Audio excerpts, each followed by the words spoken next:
What's up, everyone? My name is Candace Smith. This is Pasco Connect Community Talk. I'm so excited to be back with so many great members of the community to have this special conversation. We got so many great people in the building, some you've heard and seen before, and some that are new. My name is Candace. We're going to go to Marlo. What's up, Marlo? I know you in the building. Marlo, Hey, yes, what's up? How are you? I'm doing good. How are you doing? Doing good. Thank you so much for having us on tonight. It is wonderful. And thank you so much. I really appreciate Pasco Connect and Queen Connect Publishing. You guys are doing a wonderful job. Absolutely. You doing your thing too with Pasco Young Revolutionaries and your marketing company. So shout out to you and what you got going on. We'll hear a little bit more about it, of course. Shout out to Miss Nene Williams, Miss Ann, editor-in-chief of Fat Tablets magazine, and yes, creator of You Shush. How are you? I am well. Thank you for having me as well. Absolutely. I met Carla briefly, and then of course me and Michelle have collaborated a few times. We've never actually spoke in person, but we've collaborated. Hi, you guys. Hello, Ann. How you doing? Hello, Marlo. Yes, and Michelle is in the building. Michelle, how are you? She kind of told us a situation with her speaking. How are you? Okay. I'm here. I'm good. How are you guys? Good, good. Yep, and we got a new face and new voice in the building. Her name is Carla. We connected with her at the MACA World AIDS Day event that took place a couple of days ago, and we're gonna get into that as well. What's up, Carla? How are you? Hello. Thank you so much for having me. It's a beautiful thing to be able to connect with you. So thank you guys for this opportunity and inviting me to the Connect event with each of you I met at the event. I'm so glad that I got to be a part of this again. Thank you so much. Absolutely. Okay, so we're gonna jump right into this thing because there's been a lot going on and we ready to talk about it. So we're gonna let Mr. Jones kick it off, give us a recap of the Newport Richey City Council. Yes, everybody, let me. The Newport Richey City Council meeting. Wow. Hello, everybody. Coming to you from my wonderful home. And yesterday I was at City Hall. As you know, I tried to go to city council meetings to see what's going on in the community and like how our money is being spent and stuff like that. You know, we got to hold our elected officials accountable. And last night meeting was pretty interesting. I'm going to actually ask Candace to play the tape and then I'll let everybody watch it. And then I'll go ahead and I'll explain to you exactly what happened. Okay, Thank you. yes, no problem. Give me 1 second. I got everything queued up. Queued up. That's what I'm talking about. But just to give everybody some context, so the meeting I attended last night was in the city of Newport Richey. Every other Tuesday, they have a city council meeting, which is open to the public to come, to listen, to give feedback and stuff like that about various issues, ordinances, and things that are going on within the 16 miles that Newport Richey is incorporated as a municipality. So that's just to give you guys a little context of the meeting where I was at. But we're going to go ahead and play for you something that just came hot off the press. Enjoy. Okay, y'all let me know about the sound, how the sound is. Can you hear it? I can't hear anything, no. Okay. Give me 1 second because I think there is something that I forgot to push. That's okay. Here we go. I think it's gonna work now. Let me know though. Okay. Bank's property. You can play it back just a second. Yeah, there we go. Well, I might have went too far. That's okay. Just if you could Taking go care back of the just a little bit. citizen. I want them to hear what the city manager says Okay, before, so they know like what. Yeah, there we go. but Right you there. can hear it, right? Yeah, we could hear it. $1,000 has been put into the bond sale to cover some of the costs associated with the sale, as well as the fact that we will be carrying interest on the property until such time as it is transferred into the hands of the developer. And I'm prepared to respond to any questions that you have in respect to this item. I'll move approval for discussion. Second. You need to open up for public. So we'll open. Is there any public comment? So, from what I understand, did we buy the bank already, or are we in the position of acquiring the bank's property? One comment was that there's closing on December the 22nd. Of this year, $3 million. Why is it that this city seems to be more interested in being real estate developers than actually taking care of the citizens in this community? Every time we come to this meeting, most of you just vote on money to just blow and throw out the window. Now, I understand that you have your own plans for this utopia that you envision, and we all want our city to be a good city. But who is having the final say? Like, do you guys just sit in a meeting, behind closed doors and decide, hey, we're going to buy this property, that property? Because there's like lots of issues going on in our city, lots of problems with opioids, lots of problems with mental health, lots of problems where money could go, but you guys only seem to be interested in like buying properties and real estates. And I find it a little interesting because most of you are tied in with a lot of these developers and people. So is it more conflicts of interest? Is this really worth $3 million? You should be ashamed of yourself for making that suggestion. And it might be helpful to you to know that it's the CRA that is buying the property, and it is a vital role of the CRA to advance the economic interest of the city. Mr. Vice Mayor, I would suggest that the topic, Can I respond to her comment, though? the topic is a purchase, Excuse me, sir? and Go ahead, Mr. Albright. you're not on the city council, sir. So you've said your piece. I'm sorry that we've engaged you in a conversation. I am insulted by what you have to say. I trust and believe You're in my insulted? colleagues. I am insulted. I'm asking why $3 million is It's being not a spent. conversation. If you have, I'll turn it back to the Vice. I thought you opened it for public comment. That's why I commented. All It right, wasn't- thank you for public comment. So no one's going to answer my question? You're going to just let her insult me? Yes. You should be ashamed of yourself, Deputy Mayor. You're Out of order. sir. Sit down, please. She's out of Sit down, You please. are, sir. She's out of order. And you too. All of you. No comment, you'll be removed. White supremacy at its best. You want me to pause it? Yes, please.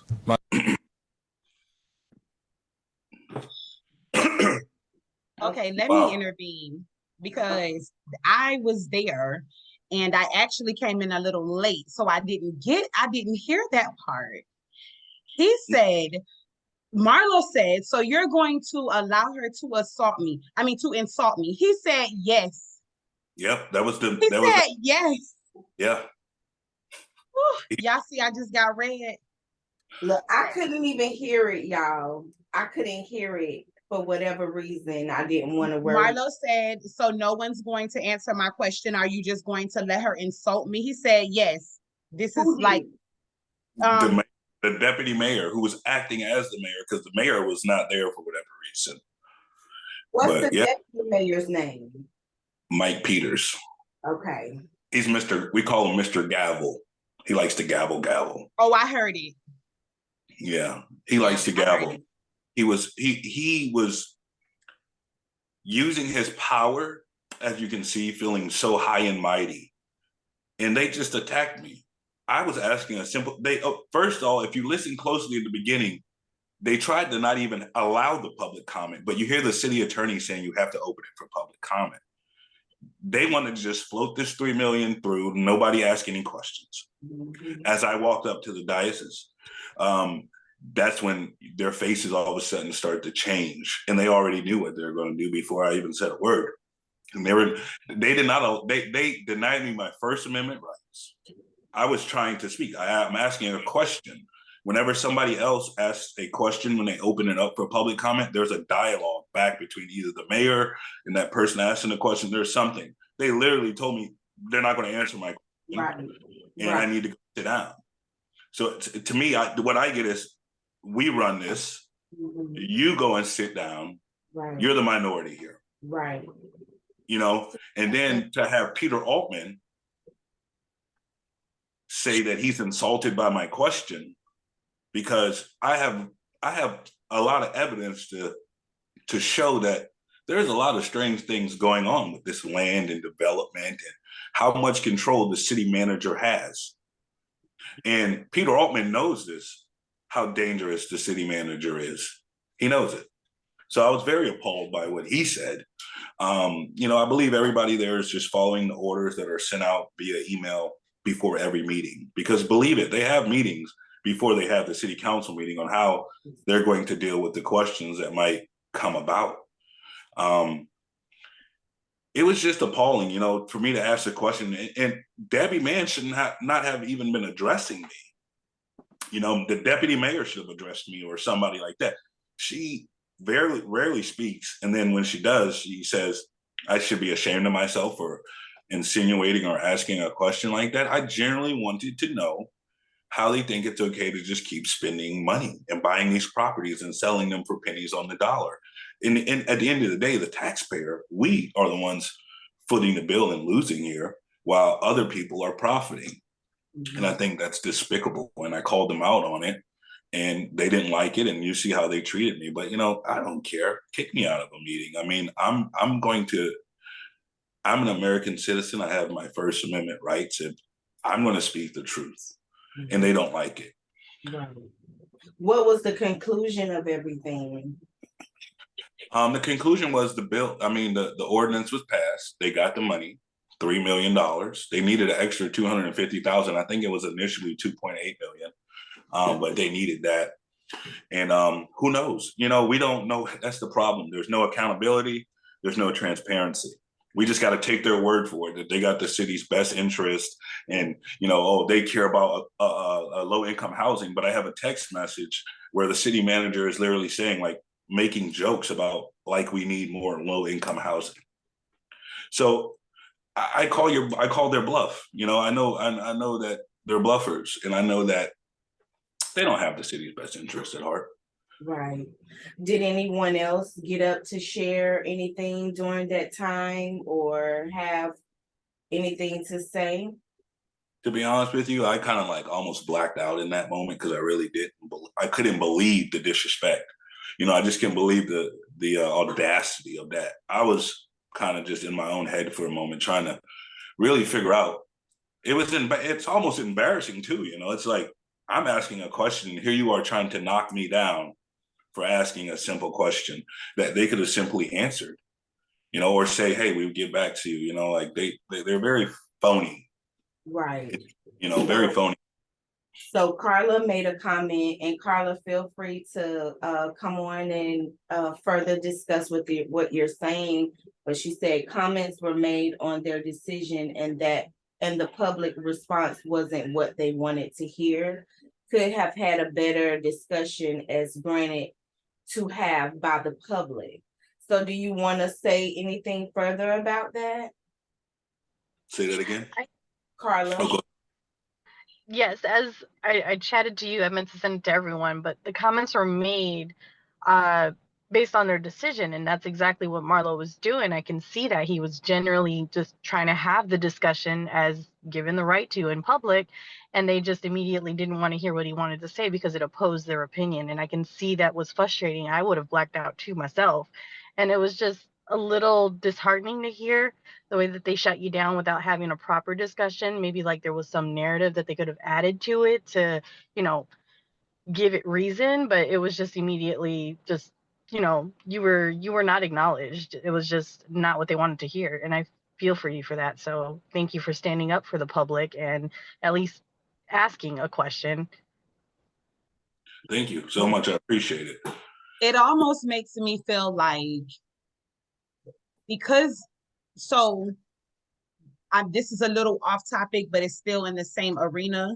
What is it, a police chief, a female police chief that flashed her badge they got her and her husband was on a golf cart Yeah. and got pulled over. Police chief of Tampa. Oh, right. This kind of, so this is what that reminds me of. Sorry. Yeah, well, it's the truth. Yeah. But this is what that reminds me of. Oh. They have or why is it that they can be held accountable for the blatant dismissal? Like, this is a public forum. So if it's a public forum, then you should be able to be held accountable for not allowing the public to basically their due process. Like, I have freedom of speech and you have to open up the floor for comment. So I should be able to say what I need to say and get a rebuttal.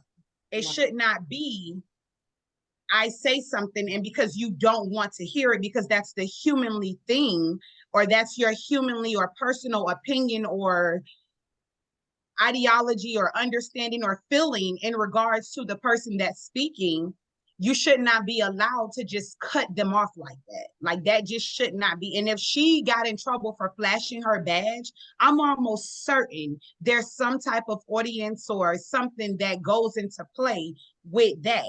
You understand what I mean? Like, that's just, no, that's not cool. It further shows that there is a mark on you that they have privately discussed. Oh, if Mr. Jones come up here, oh, if Mr. Jones does this, we're gonna immediately shut that down. We're not gonna even hear out what he's saying. That's what that seemed like. Like, they just have already made their decision that if, and I think there were text messages that came out. And so even Michelle is saying in the comment section that I'm deeply concerned that we hold text messages from public records that show Frank Starkey inquiring about that property multiple times. I would say he is the investor. Also, if they are following Robert's Rule of Order, I think it requires mutual respect of them toward you in this setting. Yeah, that's and right. for that reason, I feel like it's something that should be able to be done about that, because that was blatantly disrespectful. Yeah. Blatantly. You can go back and look for months. You will never see them disrespect anybody like that. Right. But when it comes to me, they just feel that they can do me any type of way. And what's so sad about it is this city has caused me enormous stress, enormous amounts of depression and stress and anxiety and PTSD. I never knew what a mental health struggle was until the last 3 years of my life. And, some days you don't even want to get out of bed. Some days you just think, like, what if these people really killed me? You know what I'm saying? That's how much power they have. That's how much power they gloat about. They walk around with their chests pumped out, and they are targeting me. I know it 100%. I've read the text messages. The fact that on the day of my acquittal, the police chief was talking to the city manager, members of city council was talking to the city manager. They were all texting each other back and forth, asking and inquiring what's going on with Marlowe's trial. What's going on with Marlowe's trial? And I think one of the smoking guns here is when the city manager says, Kim says it's not looking good for the city. By Kim, she's referring to the Kim Bogart, the chief of police. They must have been communicating with the state attorney's office. Something was going on for her to convey that to whatever. I don't know if it was Jeff Starkey or Miss Mothershed. But it was But very they're alarming. all in cahoots. They're all They're in all in cahoots. Yep, and they feel as though, mind you, this is happening on government property. So you're using government connections, government cell phones, like this is your job. I Yeah. can't go to work and use my work phone and call someone and say anything absurd, anything disrespectful.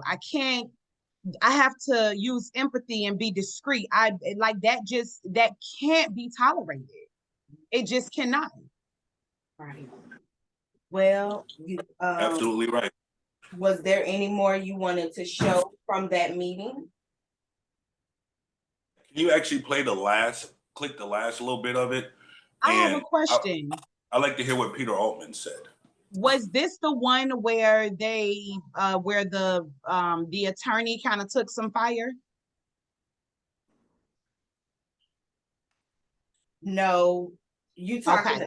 this No, was it wasn't that one. from yesterday. Oh, Okay. You said you want me to play just a little bit more?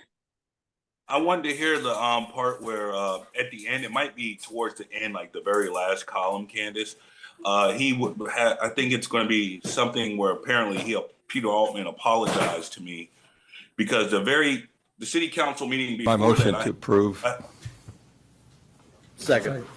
You need to make sure there's nobody else. Oh, I'm sorry, it played by itself. Go ahead. no, that's okay. It was actually one that was pretty interesting. Play that. I would like to hear what they said because this Oh, is my first time being able to view it. You want me to play it? Yeah, go ahead and play it. Okay. Else that wants to speak on the issue Well, before you close the public hearing. yeah. This is a public Yeah, hearing. we have to hear. So, Yeah, no one came forward, so it was quiet. Hey, Bertel Butler, 5335 Bellevue Avenue, 34652. I would just, as a public citizen, make the recommendation that perhaps, I know we have the Talk About Towns talks, perhaps we can advertise those here in the announcement section, or maybe move the communication to the front to better educate on what development is like, what the CRA is, and that whole process, just so that we as civilians, because for example, I'm 19 years old, I heard that too, and I don't know what the $3 million from the CRA, why we need to bond it over to the city to be able to make that arrangement. And I'd be interested to know that. But we're given 3 minutes to talk, and obviously this is not the forum for you guys to educate us. So maybe a town hall or at the rec center or some forum for us to have those conversations as to where we're going as a future. I know there was talk about doing a where we come together like a community talk about the economic development director that was here that just recently parted ways with the city. They were doing for the future plans with the CRA, having those conversations and not only getting our input, but educating us on how that process actually works and advertising that, because I'm sure those forums already exist, but we don't know about them. And we're here right now and they're not being communicated to us. Thank you. is there any other public comment?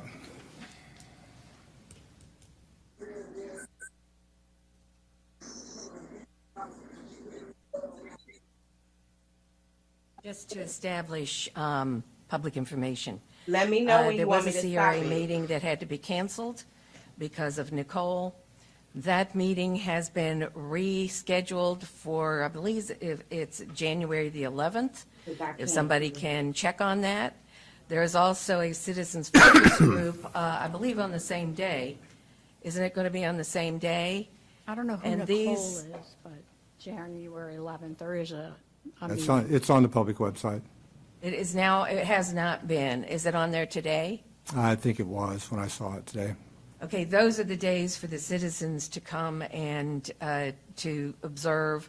And there needs to be more information, of course, on the website, which has been shut down for a couple of years, and I see that things are back on there. But on January the 11th, I don't know the time. Can you all look at the time? I think it's 3 o'clock.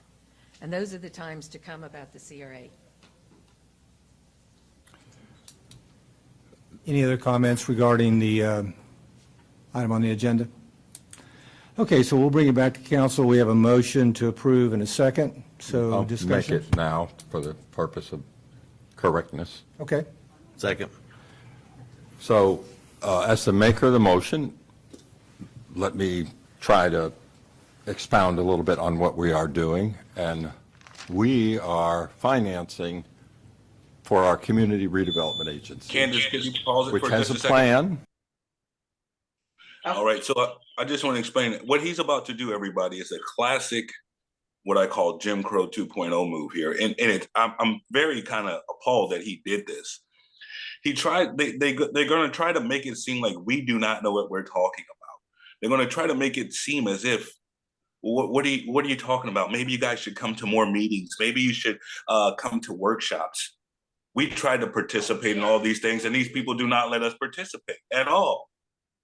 Go ahead and hit play, Candace. I just want to give everybody a little context. Okay. Which is currently being updated, to which point there will be community input that'll be, if it was in that process. Our city council acts as the CRA directors. We have not weighed in on the update. We have an outside third party who is managing that for us, I guess, as consultants to help us to develop a new update. Well, But there are 3 rules of a CRA. One is that you can't do something with the money that's in there unless it's in the plan. And the other rule is you can't do anything that you want to do as a CRA unless it's been financed and budgeted. And the CRA has to protect the funds in a trust, just like an escrow, which sounds a little bit like a real estate deal, because you have to put money in a trust and it can only be used for the purposes for which it's there. The CRA gets a little over $3 million a year into it. It has to use those funds according to its plan. To become a CRA, you have to do a declaration of blight. And it actually says slum and blight. And so the purpose of the CRA is to raise a community's economic viability and sustainability. And it should always include something to do with helping those of low to moderate income. And everybody knows the country is in a crisis of low-income housing. And most people know that the city of 16,000 people are the only folks who vote for us and are the only folks that we can provide services to. And so what you may not know is that as real property values increase in our city, all of those dollars are going into the CRA. So the city's general fund, the police, the fire, the planning, the recreation, the library, the administration, all of those different departments in our general fund are on a strict diet right now because this city has put all of itself on the line to say we have to improve our city. It started with our downtown. It's included in other things now like resiliency and dealing with flood and dealing with evacuation. And so the property we're going to buy is part of a parcel of land that was identified to do a floodable pond on, an attenuation pond that would take water from the rain, which is now totally washing into the river, polluting those who don't have a voice, which are all of our sea life, polluting the river, and developers are allowed to go in and buy that land and not have to put a retention pond in because it already exists. So we have a lot of rules that would be great in order to explain, and I would welcome an invitation by Talk of the Town, or even I think that we've had before meetings in here to describe and explain what's the current CRA plan, how much money comes in, what's its purpose. Well, its purpose is to bring about economics. So go up and down and start talking to your businesses up and down the street and ask them. Ask the gal from the Main Street bakery who's come in here many times asking us to support business on the gateway, business across the river. And so this is across the river, it protects the river, and I would just like to say, related to this purchase, that I'm glad that we have 2 years because the city is the master plan of that. So if we as a city just let people use the existing current rules to continue to do bad things to our environment, or we could go out and get money. So we got an $800,000 grant. We're using our stormwater money to invest $1.6 million. We have a church that's right next to it that we paid over $1 million for. That's part of that idea. And part of the idea certainly can, if you've been watching the news about the Rays Stadium, for example, incorporating moderate income housing, incorporating workforce housing, creating more jobs for entrepreneurs. So our city is on the move forward, and this is going to help take us that way. And so I fully support it. And it's just a shame that good causes that can be brought up by folks have to be turned into angry and accusatory comments about relations of people who are working now for $600 a month for the people of this city to try to do the right thing. So I would ask you, if we can get the word out and you're willing to let me talk about it. I sit on the state board of the Florida Redevelopment Association. I got on it in the 1980s and in the 90s when I was mayor. We're leading Tampa Bay. I serve as the co-chair of the Resiliency Committee of the Tampa Bay Regional Planning Council, and we're putting on a big program on dealing with the floods, the drainage, and many of the issues that you all are talking about. So drainage isn't just for poor people or people who unfortunately didn't look at the elevation of their property before they bought it and are asking for help. Our sea levels are rising. The storms are getting worse. We're trying to address that. So this project is not just a development project. This is a project to better our city, prepare it for the future, provide an evacuation route on Main Street, which is the only east-west road that we have before you get to Trouble Creek or Cecilia or Ridge Road. So smirk and laugh and pretend that you're better than the rest of us, because I don't feel like I'm better than any of you. But I'll tell you what, it would be nice if you would listen and understand before you start making accusations, because this is a good project. And there's a motion on the floor, and Robert's rule doesn't allow anyone to speak to it. So I'm done, Mr. Vice Chair. To the second? Yeah, I'd just like to say this parcel that we're looking at is vital to the whole area for redevelopment. And a lot of that area, some of that area in there is blight. So it's a big deal. And it's something that we're taking on temporarily for a developer coming by it. So it's not something we're buying as a... Sorry, Matt. Got to cut you off, sir. We're reclaiming my time, Matt. So I can't even wrap my head around. I mean, they're just talking. It's a bunch of hyperbole, obviously.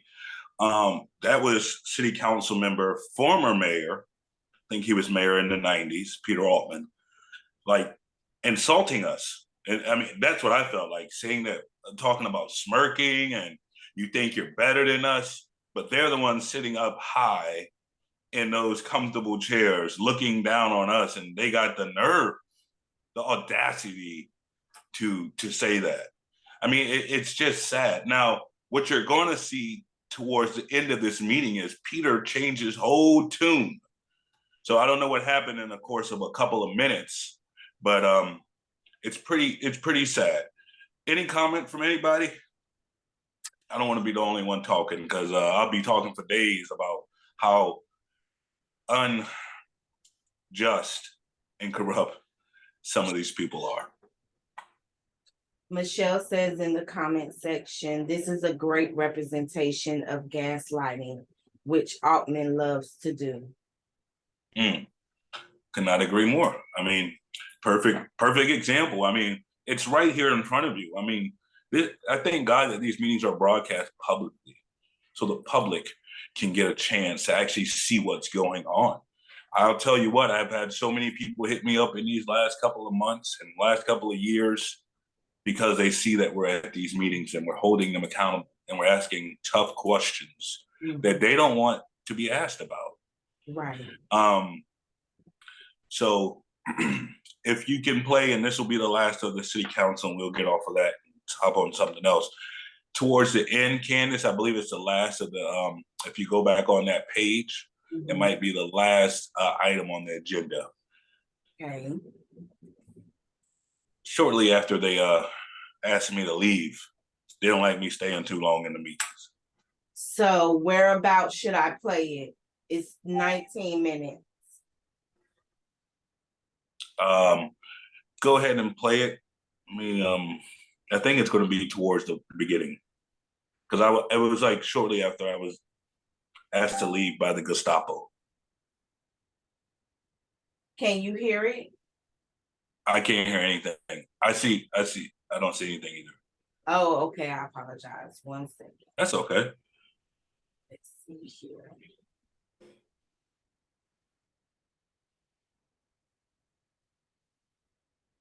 Okay.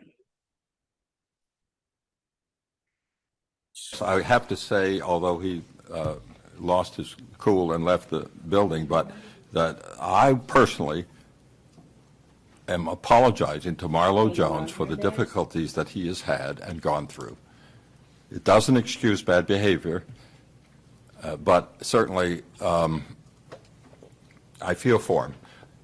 I also want to thank him for bringing to us information that we didn't have, because we had a 1.5 hour discussion from the chief defending something, and then I see a picture of somebody that says Black Guns Matter and saying something about intel.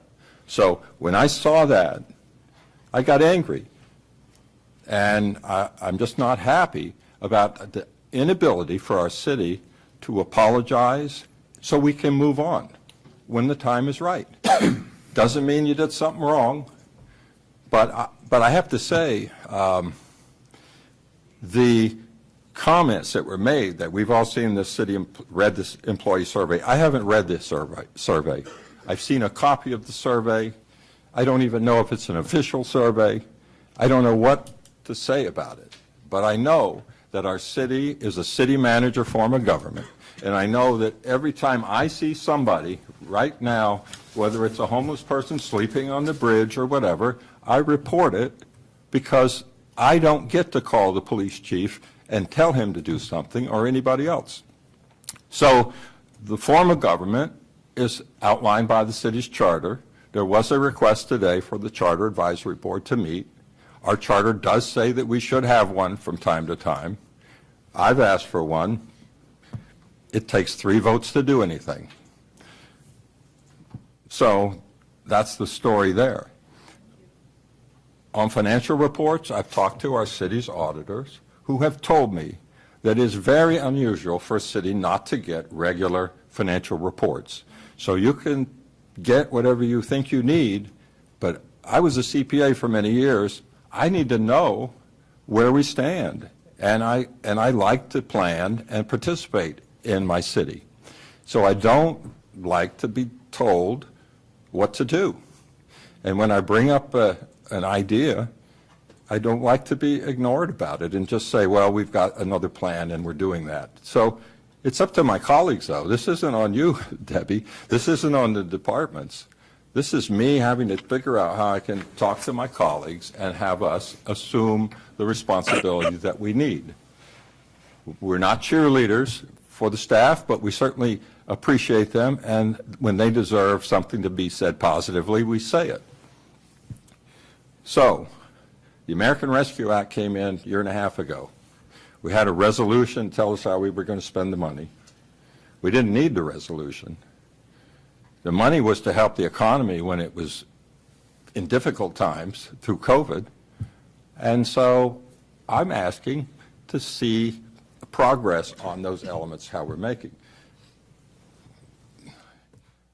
Penny for Pasco was just approved. There's going to be a good bit of money coming to us for a good bit of time. Some of the projects we hesitated over, didn't know whether we could do. We should be talking about them as a council. I'm not going to wait another year to be given a capital improvement plan in July. Last year, I asked if we could meet on it. We never did. The CRA plan is being updated right now. The comprehensive plan is being updated right now. The stormwater plan, we were told, 5-year plan, is getting updated right now. We have a vulnerability study that we got paid for 100% by the state to examine our city's elevations, the threats, the peril of flood that is across the state, the nation.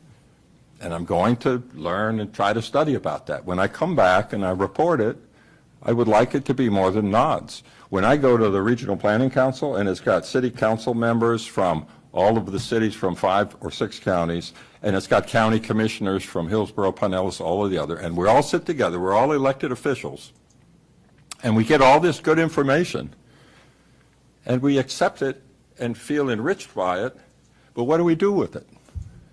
If I can't do something with it, if we can't do something with our tourism board or our transportation board to advocate for our city, I mean, we've got a strong city council. It's unfair for there to be blame up here. This is the most exciting time in my 20-some years that I've been here. Debbie and I know we've had this discussion about how much we can do. I'm the first one to try to get the resources to do more. If you think that buying the building on 19 is a big thing, wait till you see what we could be doing with the boat ramps downtown, or with the boat ramp the county is trying to talk about out on the highway that can lower the amount of boat traffic in our city. How about homeless? But or it mental takes health? a planner, and it takes a master plan. And if the city doesn't step up to the plate and master plan its own future, it's going to happen to us, and it's not going to be what I'm going to be happy with. So that's why I get so aggressive. I've never had opportunity like we have now. We went to the Dino and Dragon presentation last week, and just walking that old St. Clair field and seeing how big and massive that site is and wondering, what is it going to be? Will it be housing? Will it be condos for rich people that want to live on the river? Will it be great to enhance our tax base? If it does, what are we going to use with that money? But if it doesn't, what if it's a cultural center? 7 years I've been working to try to bring some tourism to our side of the county. We've never got a dime of that money for 7 years or longer. And there are people that are interested. You know, Debbie wasn't kidding when she said their development community is interested in our city. And we have to put our big pants on and be a city that's bigger than 16,000 people, because people think that we're 150,000 people, because we do represent 1/3 of this county, and we haven't gotten anything from the tourism money except a few dollars to sponsor some of our events. And it's all gone for sports businesses in Wesley Chapel, where they don't have any economic problems because it's a higher end community and newer, or it's gone into the Starkey property where they've just unveiled their new Orange Trail, which will lead all of the coast-to-coast people that are traveling from across the state right through the county, through all the new urban development, and right into Pinellas and Hillsborough County. So we have to fight like we're 150,000 people, but we're only 16,000. That's the way I feel. And my colleague moved to the city because he's seen other cities and how well they've done. So I didn't come here to just spend my time not seeing my city benefit from the lessons I've spent my lifetime learning. And I appreciate your all's patience and listening to me. All right, I'm excited, and I get really discouraged and frustrated. All right. Oh man, I don't even know where to begin. I really don't even know where to begin. I'll let anybody want to start? I just don't even know where to begin.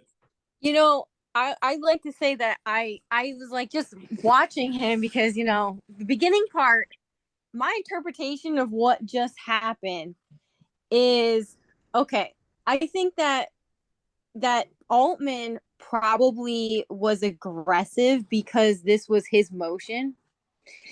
And it's funny because he made the statement that he does like feel bad about everything that's happened to you, Marlo, but and if you really did feel bad, he was almost saying that everybody else, all of the other city council members are just telling him to go fly a kite. Like anything he brings up, they're shooting it down. Anytime he says anything, they're just like saying, yup, okay, nodding their head.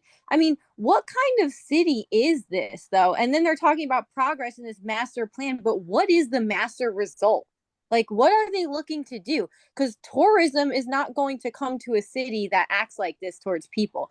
People aren't going to come to a city that acts like this towards its own people. Yeah, I mean, you are exactly right. You are exactly right, Michelle. You hit it right on the head. I mean, I was asked to leave the meeting, and I wasn't aware that he said that, but it was almost to me, it's like, so you disrespect me throughout the meeting, and then you want to apologize. Make up your mind. What do you want to do? Or do you want to be on the right side of history or the wrong side of history, Peter? I know you're going to eventually see this, Peter. I don't understand. You know, all the information that we have brought to the city council, as he stated, the chief of police about 2 meetings ago literally got up there and talked about all the officers he had to let go of or resign in the last year or so. And he lied to the public when he said that the officer who gave out our protest location was just having a friendly chat with his friend on Facebook. Friendly my ass. The dude was talking about coming to shoot us, and your officer was telling him exactly where we were. And he said, per my department's intel. So the next city council meeting, I brought that transcript back and I provided a copy for each of the members because they play like they're clueless. They all know what happened. They all seen the articles and creative loafing and stuff like that. It's no secret. You know, and the chief of police really showed us who he truly was when he had 40 minutes to gloat about white supremacy, Kyle Rittenhouse, you know, not even understanding what happened to Anne Frank. I mean, it was just appalling. And I just don't understand them. Why would people want to come to a city where they don't feel safe? Why would people of color want to come to a city where they're most likely going to be profiled and arrested and pulled over? Why would we want to come to a city where not every police, but it's been some bad apples in that department? I mean, Bobby Labrito, we still don't know what's going on with his case. I mean, we could go down the line. Valente, Rickus, Kate Dennison. This is the officer that resigned. She was posing behind some photo, and behind the photo was a Confederate flag. And these are the officers that are patrolling our streets. And the chief of police gets up there and he says, yeah, well, she resigned. She wanted to go be a nurse or something. But, you know, she was posing behind a flag. It wasn't her boat. It was her friend's boat. I simply said, well, doesn't that speak to her character, sir? I mean, if her friends are racist, what do you think she is? Yeah. And you think that she's fairly and impartially protecting all of the citizens equally? I doubt it. But she resigned after that came out and we made that public knowledge. So I think for the past 3 years, I've had a target on my back from these people. And they have, just like Jeff Starkey said, you know, they hate us. Jeff Starkey and the conversation between him and Debbie Mans is appalling. Now, she says if somebody should be ashamed of anything, they should be ashamed of that. And Peter Altman, you know exactly what your colleagues are doing. You know what exactly is going on behind closed doors. You know that your colleagues are having meetings discussing how to best arrest me. You know that your colleagues are having meetings about, oh, maybe they shouldn't have arrested me when they found out that I got acquitted.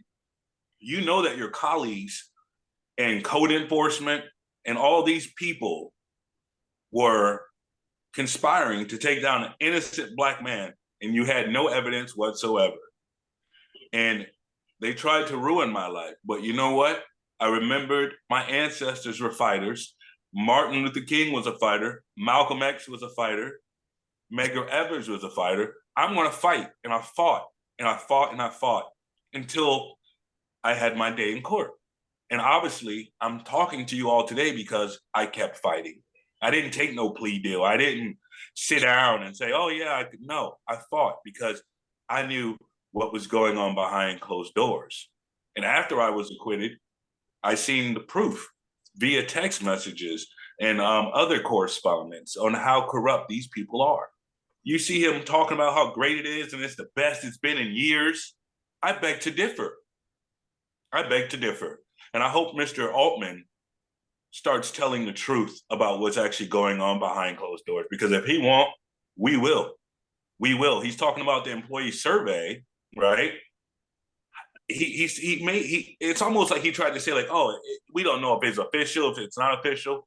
It's an employee survey from 2021 from the employees that work for the city of Port Richey. And that could be police, librarians, custodial staff, whatever. Peter's seen that survey. He maybe didn't read it all. Who knows? I don't know. But I know for a fact that most of them on that council have seen that survey. I know Matt Murphy has seen it.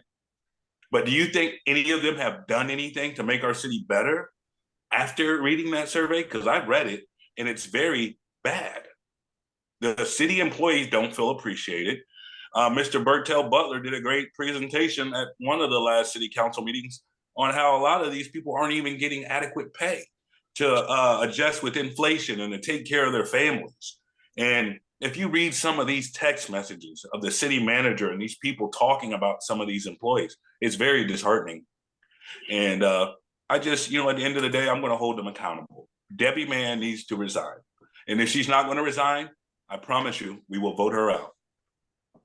And you know what? I'd like to say something for the record, because we know that code enforcement has been stalking all of your social media, Marlo. I know that code enforcement's been stalking all of my social media because they've used it in court against me. And I'm sure that at some point, I hope that Peter Altman gets to this point of this recording. And here's when I say that he is very incorrect, because I'm reading the city charter right now, in section 2.09 under investigations says that he has the ability to conduct an investigation, which includes witnesses, administering oath, taking testimony, requiring production of evidence. And then section 2.10 for an independent audit, as he stated in there, he can request an independent audit at any time. So I don't know what is going on. I have a question. Yeah, go right ahead, Ebony. I'm sorry. So this is my first time in a meeting like this. Thank you so much for the people who have invited me. My question is, is the purpose of this meeting to create some solutions or just discuss the issue? So what we're doing is we're talking about some of the recent current events, like some of the things that have recently gone on within the last couple of weeks and just yesterday in the community. And we have solutions. We're going to talk about those in a little bit, but things are being put in motion that I can't speak on for legal matters and legal purposes. But we have a duty, I feel, to kind of educate the public on what's going on, because a lot of people, they don't really come to city council meetings, and that's what they kind of bank on, people not to come and not to know what exactly is going on. And the purpose of this meeting is to educate whoever's on the call about like what's going on, current events. We're not going to particularly get to any particular solution today. It's more of an educational call. And we're also going to talk about some numbers and statistics on the recent election. So the purpose of the call is primarily to educate, because this whole thing with city council is an ongoing battle, an ongoing saga. And I don't think we'll get any easy solutions right out of the gate. We are making some progress in some areas, I will say. But there are a lot of things in the work, which I'll tell you about, Ebony. I'll send you an email about things that are going on. Solutions are never easy. I'm just trying to gauge how much, because I do see that the meeting is being recorded. I would like to know, one, who is it being recorded by and for what purpose? Just because it's my first time in the meeting. And secondly, the education is great, but I do not personally live in Newport Richey zip code. Yeah. So I would like to know what actions I can take, who is a person who does not live in Newport Richey specifically, to help push the agenda forward. The answer, okay, I'll try to answer. Let me answer your first question. So the Zoom meeting is being recorded because this is a community, like what we used to do back in the day, a couple of years ago. We would have community chats where we would invite members of the public on to talk about current events, things that they might be personally going through, or things that might be going on in the Pasco community. We're not necessarily tailored to Newport Richey. It's like we're really Pasco as a whole, but we're just this particular item. We were talking about Newport Richey, and we were discussing the city council meeting from last night. And what I think would be great, and I know you don't live in the incorporated city limits. I just think it would be great to come to meetings and invite some brothers and sisters to the meetings, because believe it or not, a lot of the people that come to these meetings don't actually live within the city limits. But Newport Richey is the way the city's designed, and the way it's kind of like an interlocking triangle. Most people they go in that city at some point in time, whether it's to a carnival or a Chasco Fiesta. At some point, our money.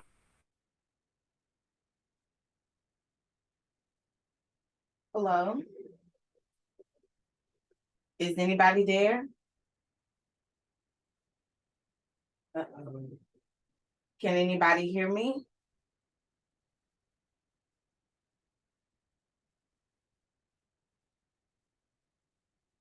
Is here versus just being a body. I don't want to just be a body. I want to be someone who can possibly provide a little insight and maybe some information that can help. I want to be a help. I don't want to just be a body. Thank you so much. And we really need that. And the purpose of this is to kind of bring us all together to say, hey, this is what's going on. And I think it's very important that we as a community show up to these meetings, not only at Newport Richey, but also Port Richey and county commissioners. You know, these 3 seats of power in this area, it's very important that we know what's going on and what's being passed and how our money is being spent. Because I'll tell you, when you start looking at it, it does not look good. And this affects our quality of life. You know, when we talk about statistics, you know, Pasco and Pinellas County make up the 6th judicial circuit of this county. And last year, they locked up more African-American people than any county in the entire state. And those were young Black kids, young Black and brown kids. 75% came from Pasco and Pinellas County. And that's staggering. It's very staggering. And it all ties into everything. You know, we have a corrupt police department, in my opinion, because I have seen nothing really good come out of the Newport Richey Police Department since Kim Bogart has taken over as chief. You know, I see a rise of white nationalism on the rise. Just look what's going on in Germany. I mean, look what's going on in Florida. I mean, it's time to wake up, people. And that's why I want to bring these community chats back, because it doesn't matter what color you are. It's literally, it's game changing. They're making laws that are not good for us, not good for our children. You know, and the purpose of this is we want to educate as much people as we can, but yeah, we do want to actually put ourselves into motion. You know, we just can't talk about it.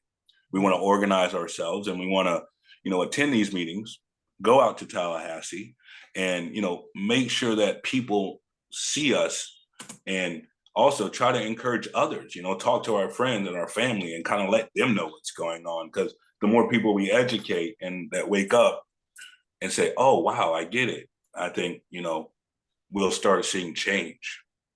Yeah, absolutely. So I know I want to go ahead and segue into the next topic, if that's okay. Yes. Any other questions? All right.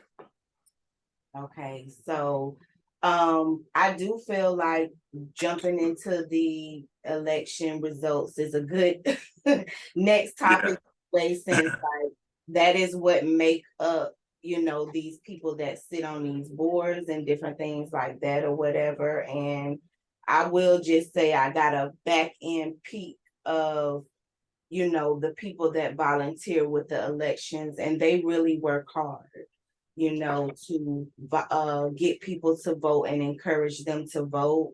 And I was gonna answer your question too, Ebony, and say, you know, these meetings are recorded, and I do publish them on Pasco Connect, so that people can know that we're discussing these things, and there are people in the community that care and want to know what's going on, even if they're working or they're too busy with families and stuff like that. So I'm sorry, I wasn't able to give you a disclaimer to say, yes, these are recorded and published to put out. And I do feel like a way that you can connect, you know, or assist.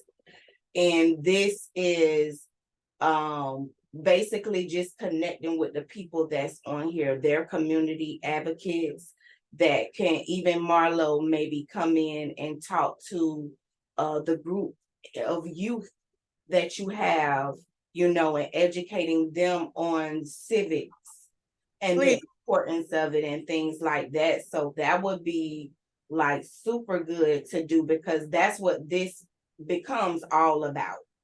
Please excuse me, I don't mean to interrupt. I'm okay with the recording.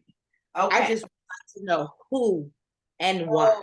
Okay, gotcha. That's it. So we good. We good, Okay. Queen. Thank you, Queen and King. We good. Let's move. Yes, ma'am. Okay. So Thank you, soul sister.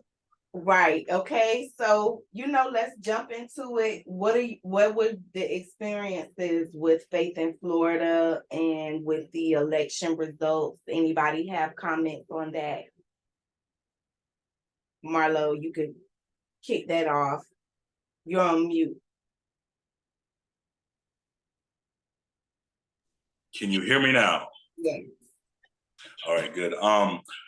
So I'll just go ahead. I'm not going to keep you guys too much longer. And I thank everybody that is on the call, and thank you so much for joining. And please share this information with your friends and family.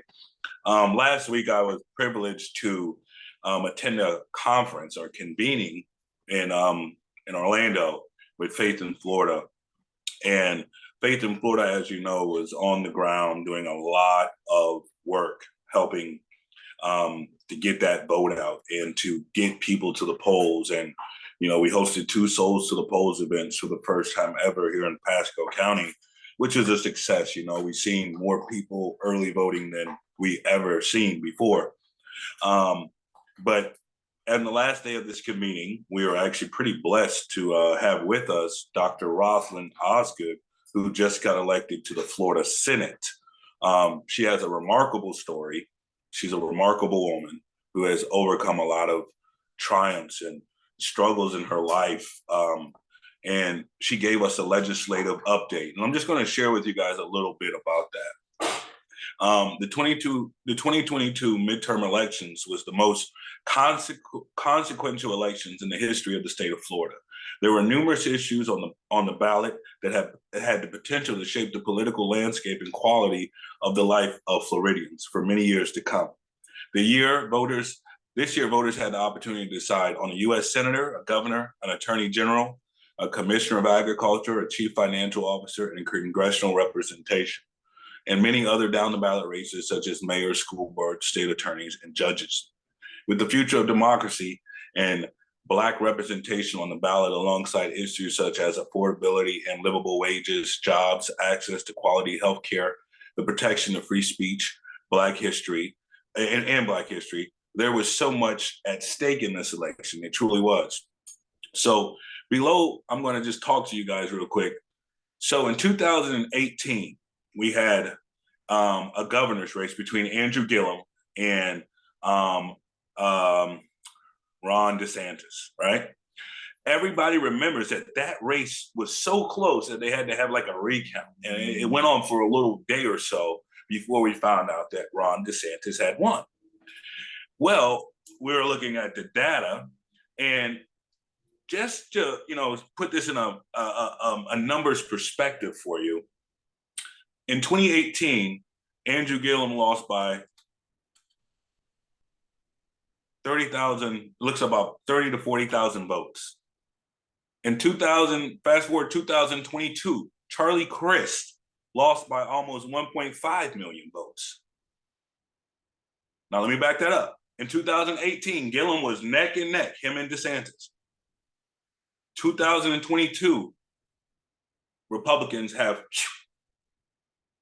were able to turn out more voters than Democratic voters or MPAs.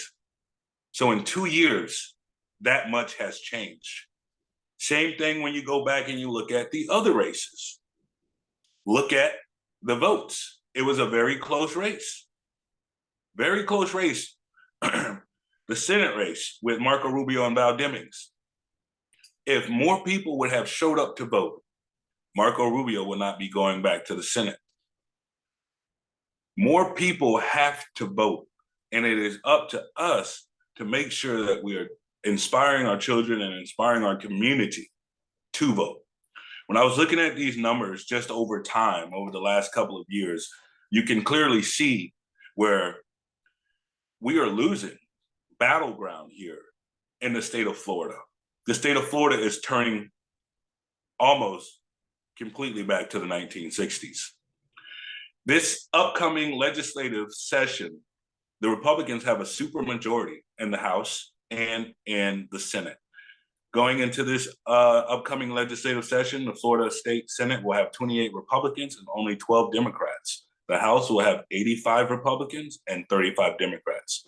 So what this means, ladies and gentlemen, is the governor has a supermajority. So anything that Ron DeSantis wants done, he has the votes to do it.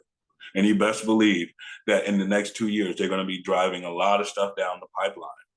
So it is very imperative that at some point in time, we have another meeting, a convening to really talk about what bills are going to be coming out. Because today we found out who is on the different legislative committees. So I encourage everybody to go look up your local state legislator here in Pasco County or wherever you might live and see who that representative is and look at the committees that they're on and see what they're on. Are they on the Ways and Means Committee? Like, you know what your legislator, know what they're doing at the Florida legislature in Tallahassee. Also with your local elections, with your mayor, we know that in Newport Richey, there is a mayor's race that will be in 2023 because the current mayor is going to be termed out. And we do know that Kate Connolly has announced that she is running for mayor of Newport Richey. And I think sometime soon she's going to be having a campaign kickoff. So that's, some good news coming out of Newport Richey that we're actually having people run. So in this last election for the state house in Newport Richey, I don't know if it's 56, it used to be 36, but nobody ran. No Democrat, no independent ran against the Republican. So they just got the seat. We can't do that. We're just giving away seats. We have to have people that are running in these elections and not afraid to run. I just seen something today that inspired me. An 18-year-old African-American boy in Arkansas became a mayor. 18 years old, boy, fresh out of high school, probably going to college. And he ran and he won in his runoff. 18 years old, the youngest mayor ever in American history. And that's something I think is like speaking to the times that we are in, that you have boys that are just coming out of high school and seeing how serious of the times that we're living in, that this boy don't even want to go to college. He want to go run for mayor so he can make his city better and have more affordable housing and help the people in his city. That's why he said he wanted to do it, to help the people that are struggling. And he won. So that's all glory to God. It's very, very great. So I just wanted to kind of let you guys know what we had going on here in the legislative body in Florida, because Florida is made up of the Senate and the House, and they pass a lot of laws. There's going to be a lot of stuff coming out in the next legislative session. So I just encourage everybody to stay updated. And if you have any information or if you need anything, you can always, hit me up. I'll be glad to share any information I have with anybody. May I ask a question? Yes, you may. I can't raise my hand in here. I'm used to being police in Google Teams where I can raise my hand and not have to interrupt people, but because that's so disrespectful. But anyway, have we considered the fact that people are voting, but they are voting Republican based on their beliefs and their different, or not really their beliefs, or the fact that the Democratic Party has been providing a lot of promises that have not been kept. I'm not saying one way or the other. I'm just asking, are we open? Have we been open to the fact that people are voting, but because the margin is so large, so much larger than it has been in the past, that people are voting Republican?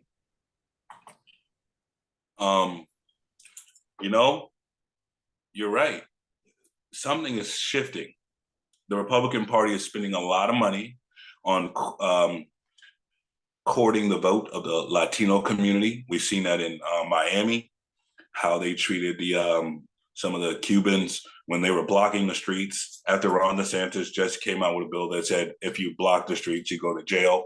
We've seen them arresting lots of Black people. We see that they're looking at things 10, 15 years down the road. They know that they're becoming the minority. And what they're doing is they're shifting. They're putting all their money. They're heavily recruiting young people, and they're heavily trying to change their minds. I mean, look what happened in Georgia. They put two Black men against each other, trying to divide us. And at the end of the day, God won again. People in Georgia wasn't falling for that, but they almost snuck him in there. They almost got Herschel in there. And he would have been talking about vampires and penguins, But you're right. With the Democratic, and we're going to keep it honest here. This is an independent forum where we could speak our truths to power, and we're not trying to offend Republicans or Democrats. We're just having honest conversation. And one thing that I will say is we're going to have conversations with people we don't agree with. That's a part of it. I have conversations with people who are Republicans, Democrats, independents all the time. And lately I've been having to have tough conversations with people that I don't always agree with. But sometimes it's good to just listen and, see where they're coming from and maybe try to give them some facts and some information to help them. Because believe it or not, some people are either just, they don't care, they know the truth. Like people that still believe the election is stolen. Those type of people I'm not even going to waste my time because there's already facts that wasn't the case. And if you're still believing that, then you're living on an alternative universe, and I'm not going to ever get through to you. But if I do see someone who just might not really understand or might not be educated on the particular subject, I'll try to talk to them and have dialogue, and sometimes it doesn't go good. Sometimes it does. But the truth is they really are. The Republican Party is scared. It's splintered. Donald Trump has just destroyed that whole party. Now they say that we're the party of faith. We're the party of conservatism. You always hear them talking about conservative values. You always hear them talking about the rule of law. Well, we've seen on January 6th that the Republican Party doesn't care about the rule of law. We've seen on many occasions where police officers have been disrespected. Look at what happened the other day when they honored the Capitol Police for the heroic, that all those police officers had to go through, protecting the Capitol against those white nationalists and those Nazis and those terrorists. Let's call it for what it is. They're terrorists. Look what those police officers had to go through. And where was the Republican Party? Where was the Republican leadership in the House and in the Senate when it came to convicting Donald Trump? They could have convicted him and we wouldn't even be here today. If Mitch McConnell voted no, Kevin McCarthy voted no. Those were the two leaders. And when you're involved, and I'll say that personally.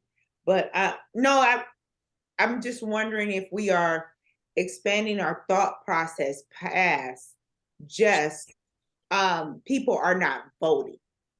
People people are, I'm sorry, go ahead, Candace. No. I was just saying, I did want to respond to what you were first asking, because I do agree. I do feel that, a lot of people have switched to where they're basically not happy with what the Democrats are saying. And some people want to totally get out of Democrat versus Republican.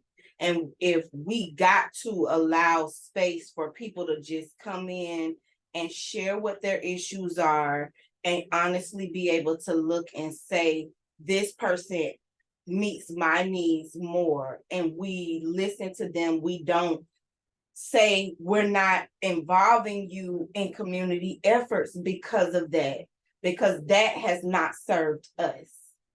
So, Ebony, I do like the fact that you was basically saying, what are we gonna do? What I feel like we can do is have an open invite for Black people to come in, regardless of how you feel or where you sit politically, and come in and just express what we need, what we want, and let's look and see what we can do from there, because maybe we can have people on both sides that are constantly advocating for Black people needs wherever they're at. Because I don't mind that. I don't mind my Republican brother or sister to sit next to me and understand what we need as a whole and sit in their position and advocate for that. I don't have a problem with that, because it divides us more when we can't see beyond it.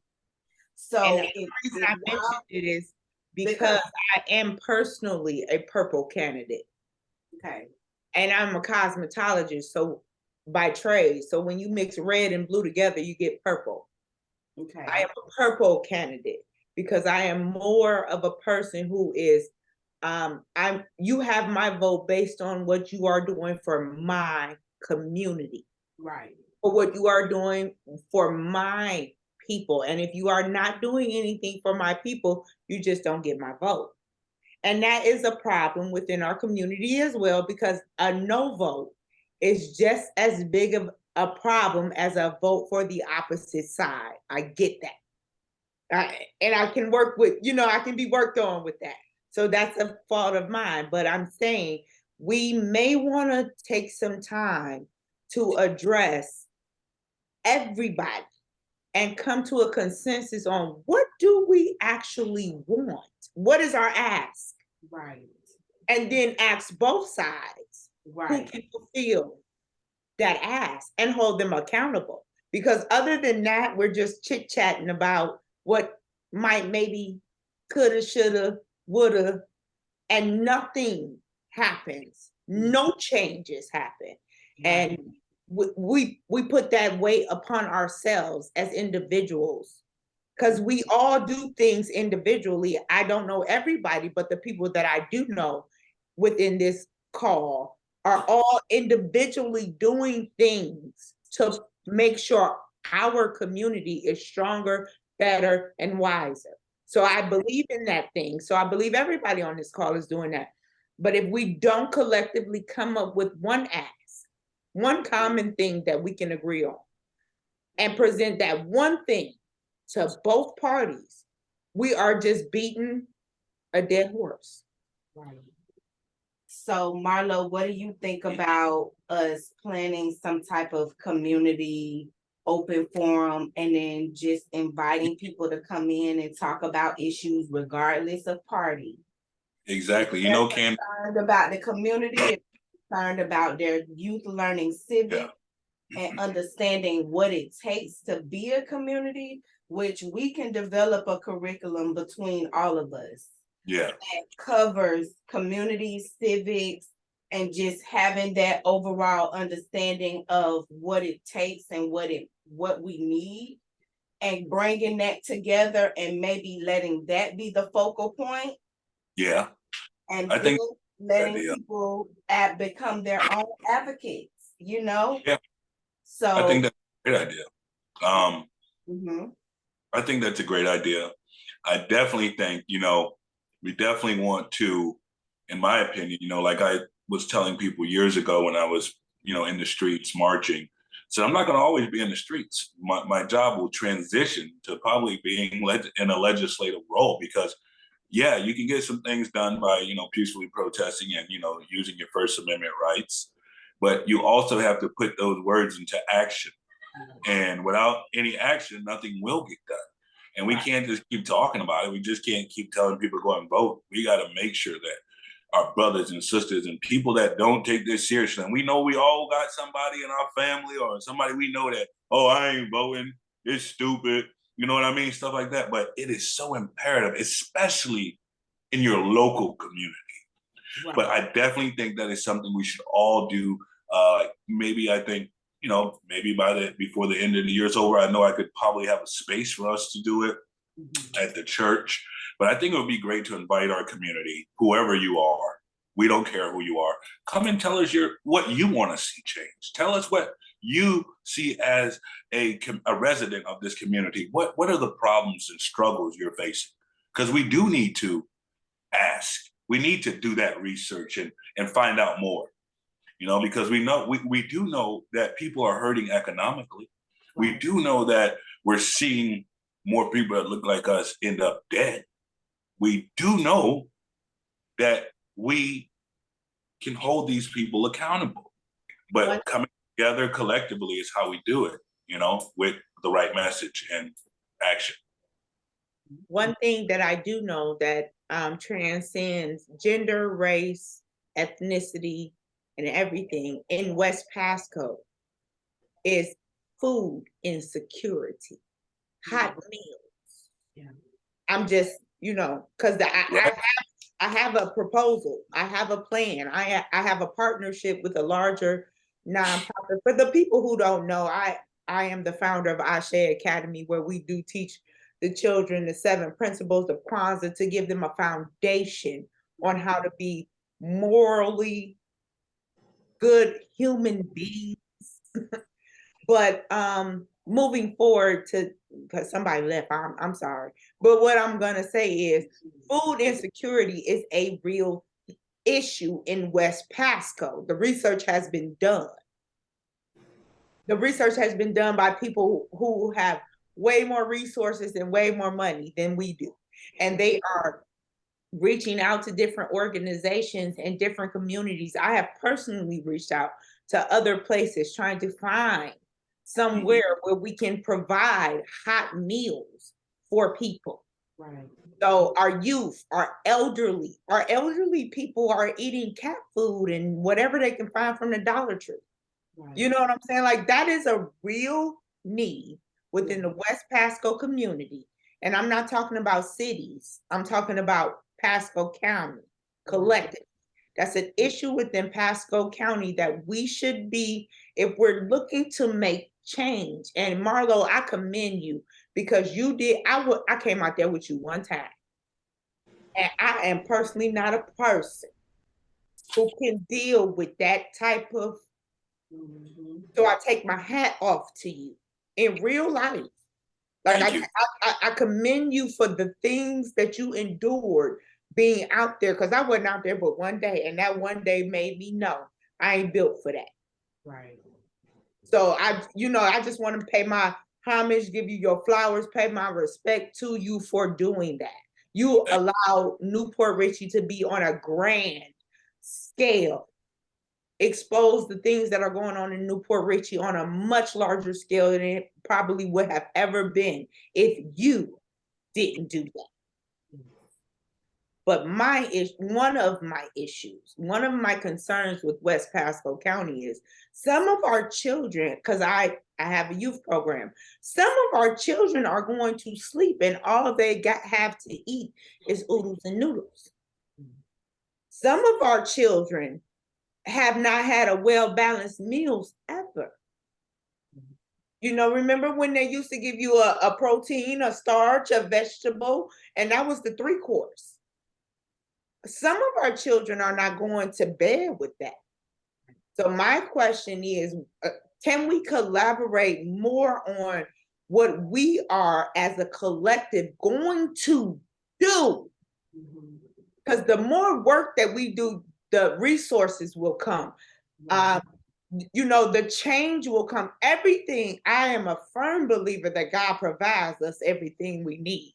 So since I believe that God will provide, it is my personal obligation to meet the need to the best of my ability. Will I be able to meet all the needs? No.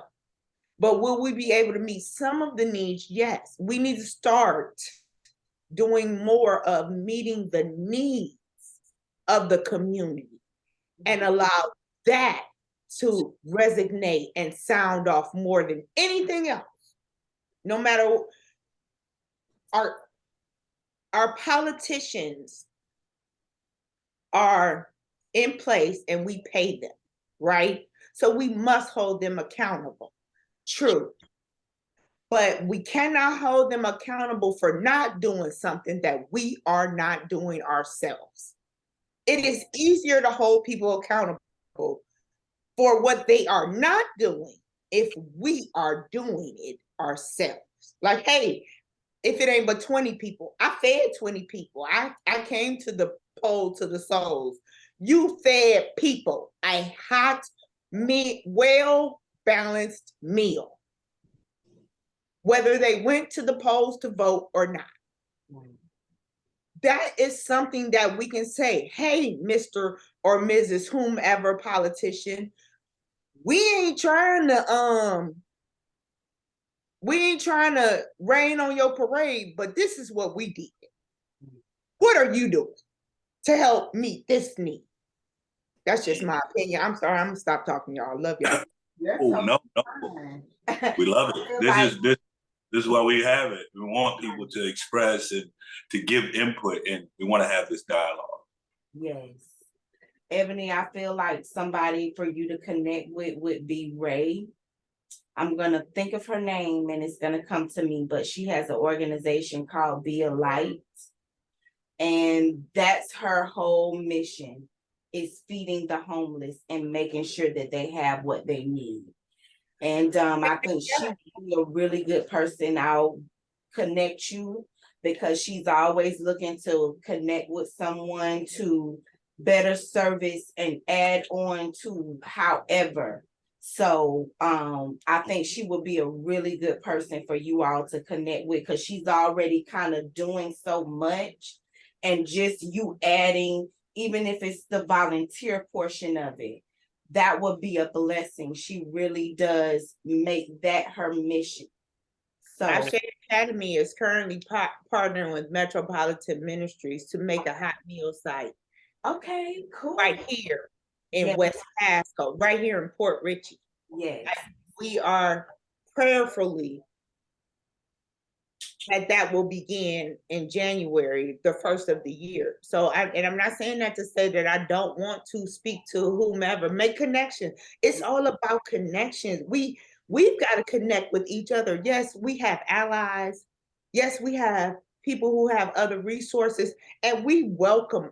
I can't speak for nobody else. I personally welcome all of the help, but we have to have a common goal, and we have to be able to have something measurable and achieve it. We may not hit the mark every time, but if we are putting our best efforts into making sure this is our goal, my goal is to feed 50 people in West Pasco County for 2023. So if I have 51 people who show up one time, look at God. God has not only allowed me to feed 50 people, but he gave me one extra so that I can say, not only did I meet the goal that I set for myself, God allowed me to exceed that. So if I can feed 50 people, guess what I can do? Guess what we can do if we all collaborated? Yes. It's 4 of us on here right now. Each one of us had the ability to feed 50 people. That's 200 people fed in West Pasco. Right. Yeah.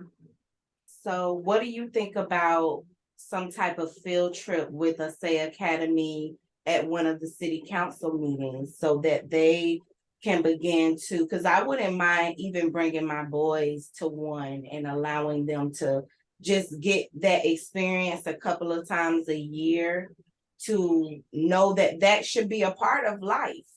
Going in and checking to see what your local city council is up to and getting an understanding about that. What do you think about collaborating with that for 2023? I'm definitely open to inviting the families. Okay. This thing when you're dealing with children, True. you have to also Right. tell them. True. And if the parents do not believe Mhm. in the process, the children will not come. That's just beyond our control. That's true. However, if we get the parents and the families and the children in one place for a common goal, and then we invite those who sit on those councils. If only one, see, it's the one for me. It's the one for me. If one shows up and takes the time to speak to the children about how the process works and why we should be involved. I'm open to those things. I am currently in the process of planning 2023 for Ashe. I'm going to say it like that. Ashe Academy. I like it. I'm open to all of those things, but the hardest thing when it comes to what my nonprofit does is getting the parents to buy into the concept. If I can invite I just had Christopher King. I don't know if you guys know who he is. He came and did a small snippet of his gentleman's course to Ashe Academy. At the end of the program, at the end of the presentation, he offered each and every one of our children to go to a USF basketball game, floor seats, completely free. Parents can come, everything. I have not had one parent say, I will take my child. Wow. So the children are not necessary. I work with the children to adapt a new mindset. The parents, on the other hand, is a harder demographic to reach. You're right. So we got to figure out why that is and how we can tap into that. So Most certainly. we can. I'm sorry. Go ahead. No, go ahead. I was just going to say, I don't want to take too much of y'all's time tonight. I do want to thank everybody. I just wanted to introduce Ms. Shayla. I met Shayla. Hey, Shayla. I met Shayla at a Faith in Florida forum that was hosted by my friend and colleague, Matt Berg, in Pinellas County. And she's a criminal justice aspect of what our children are going through. You know, our sister has some things she's going through, and we're going to pray for her and her family and her children and her daughter. And, you know, I keep y'all in my prayers. I think about it. Ever since I heard your story, I think about it. And I just pray that you get justice for you and your daughter. And I'm glad that you can join us tonight. It's nice to have somebody from a different county joining us Pasco folks. You know what I mean? So I just wanted to welcome you to this space. And if you need anything, it'd be great, I think, for you to connect with Candace and Ebony. They're wonderful and very helpful. You know, I like to connect us all. I do want to say, just before I go, because I'm gonna have to get off shortly, the 2023 committee dates. So committee dates are when the state legislators will convene and start their committee assignments. So the committee dates will be, this is where your state legislator will be in Tallahassee. Will be on Monday, December 12th through the 16th, which is coming up, I believe, like next week or the week after.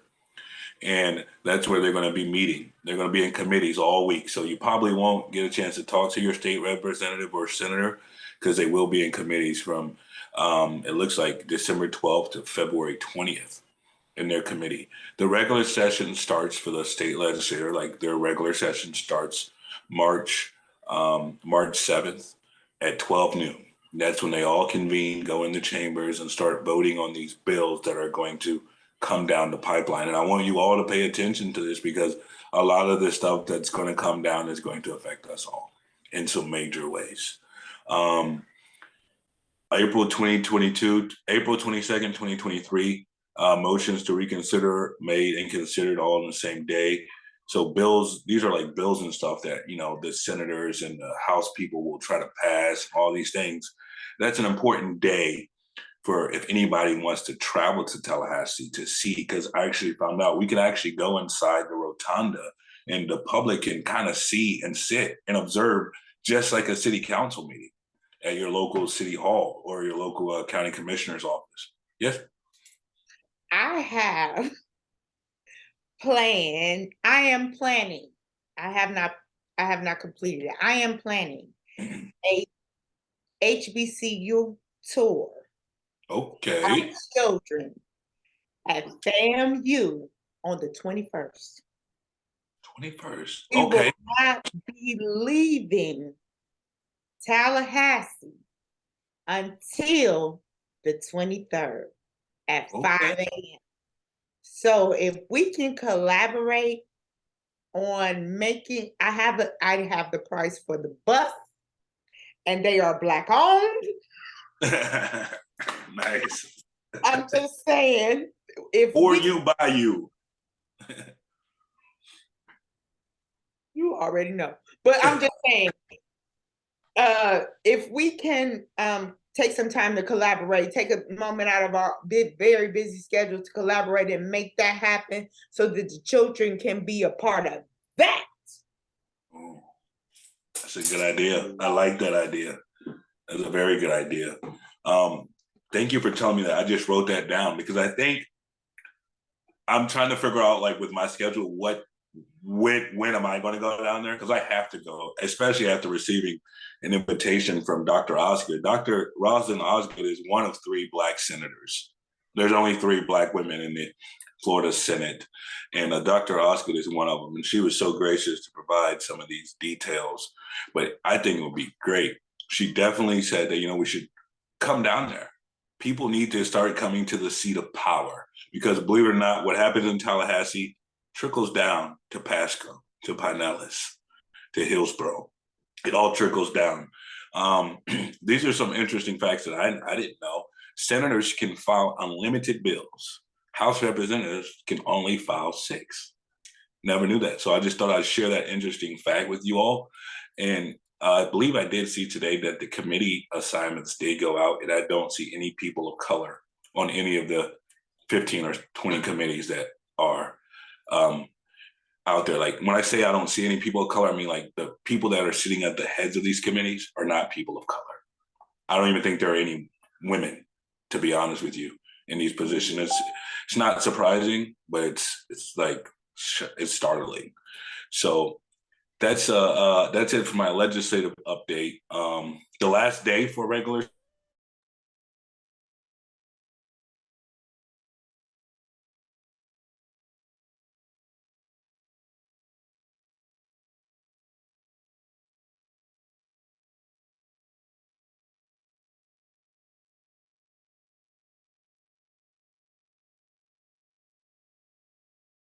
one done now. There's a possible bill down the pipeline of the governor actually changing one of the Florida laws. The laws in Florida says if you run for president, you have to resign from the current office you have. So if Ron DeSantis runs for president in 2024, which he would not say he would or wouldn't with that debate with Charlie Crist, he would have to resign as governor. And then the deputy or his lieutenant governor would become governor. Well, Ron DeSantis is floating the idea that that should be changed. That law should be changed to allow him to keep his job while he runs for president. So these are the things that we have to, like, talk to our brothers and sisters about. And that's what I want to leave you all with, you know. So just be on the lookout for what's going on in Tallahassee. And I'll send out an email and convene. Can somebody let Candace know we still on? I will keep everybody updated. We all, I'll send out an email. If anybody needs anything, you have my numbers, my email, reach out to me. Any resources that I have, I will, try to put them at your disposal. And Ebony, thank you for letting me know that you'll be down there that week. That'll help me with some planning of stuff. It looks like I got 5% left on my battery, y'all. If you need a ride, let me know. We're gonna charter a bus, a 52-seat bus. We are planning on doing 52 seats on this bus.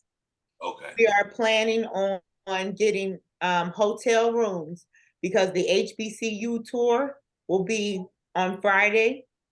And on Saturday, we were gonna just come home. Instead of us coming home, wouldn't that be a wonderful thing for us and all of the children and adults who wanted to participate in that experience? Because I'm calling it the HBCU experience. Don't tell everybody. I ain't let the cat out the bag yet.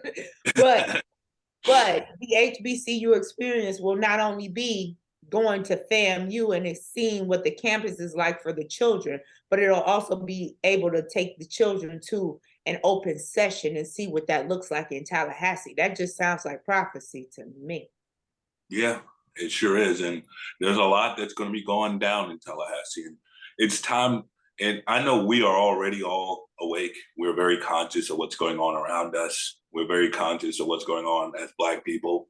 But we got to reach our tentacles as far as we can reach them, because we are in the same fight that our grandmothers and uncles and fathers and mothers fought. We are having to fight that all over again. I call it Jim Crow 2.0. And we have to put our foot on the gas, and we got to keep staying connected and educating everybody we can, because it's going to get bad. And I'm just letting y'all know, because we have to prepare. You can't just sit back and just like, oh, this is what the Republicans are doing. Oh, this is okay, we have to do something. We have to look at the data. In January, I'll have more data on who voted and who didn't vote. And we have to look at that stuff. And like you said, have better conversations and stuff like that. But that's all I have. Thank you all so much.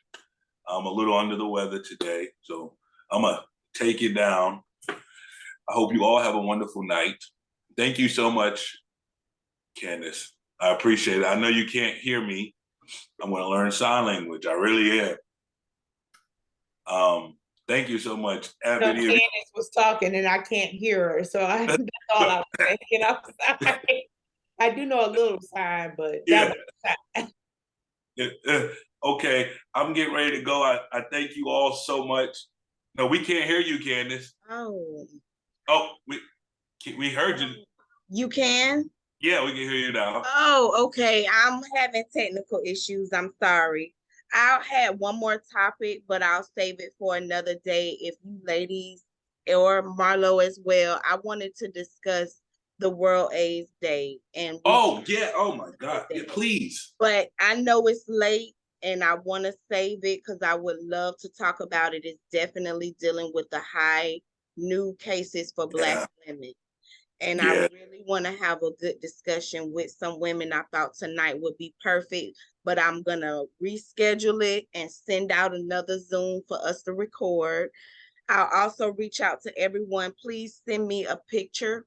You can send it to pascoconnect@gmail.com, or you can send it to Queen Connect Pub, because when I put clips of this out, I would like to put the speaker's face and name on it, just so people can know. If you don't want it, you definitely don't have to have that. Also, I'll be taking clips of this and maybe making articles. So I may reach back out to you all for further comment, and just to have a little further discussion within that article. Perfect. Sounds good. And thank you for inviting me to that. It was such an honor to be there for the second year in a row, learning about statistics in our community, like, with HIV and all these sexually transmitted diseases. And it was great to hear from the speakers. I think MACA does a great job every year bringing us the statistics and the data, and appreciating people who are going through this and struggling with this, and showing them compassion and empathy and love, because we all know somebody that has suffered from this. And it's great to have this knowledge and take it back to our community and our brothers and sisters and our allies and say, protect yourselves, because a lot of this stuff is on the rise right in our community. It is. So, yep. Thank you for that, inviting me, Candace. I appreciate you always connecting me with the MACA crew and BARC crew. Absolutely. And next year, I'll make sure you all get an invitation as well, because the more, they're always looking, especially for Black women that can become advocates in the community and things like that. So I'll definitely be reaching out. Shyla, if you don't mind putting your email in the chat. Ebony, I have yours. That way I can resend out a link for us to talk about that, because I really want to discuss it. Perfect. Okay. All right. How do y'all feel about everything? Okay. I feel great. I felt like old times, when we did this years ago, and people would get on. I will say I do miss Bill Dumas, the late great Bill Dumas. Bill would get on these calls with us, and he's since passed on, but I thought about him tonight because he would be always a big supporter of everything we did. A good example of a older Black man passing the torch to the next generation. And he would always be on these calls. He might not work the Zoom right, but Bill gonna be on the calls with us. So I miss that. Think about all those times we had with him during our BLM marches and stuff. So thank you for allowing me to have that moment back. And I can't wait to, continue and to keep this going and to keep the dialogue going. Thank you. Absolutely. Okay, well, thank you guys for coming. We'll be sending out more links for the community talks. We're going to have them more often, so be prepared with what you want to talk about. And I'll send out the links for the World's AIDS Day discussion soon. Thank you very much, Candace. Everybody have a great night, okay? Great night, everyone. Thank you. Good night. Bye-bye.